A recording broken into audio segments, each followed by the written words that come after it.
So guys, naluluto ako ng itlog sa umaga. Ito po yung itlog mga kaidol. Ito po na yung itlog na sa ilalim. Dinabunan ko yung itlog ng kaldero ng takob. Ito. Masyado mainit mga kaidol. Ito mga kaidol. Yan wow.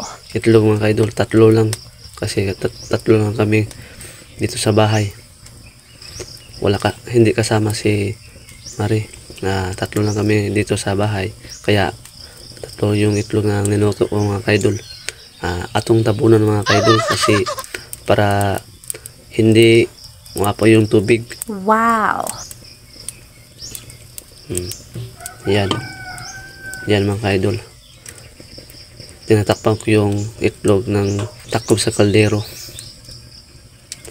So hindi ba ito maluluto mga kaidol kasi bago pa yung layo. Tingnan natin mabuti mga kaidol.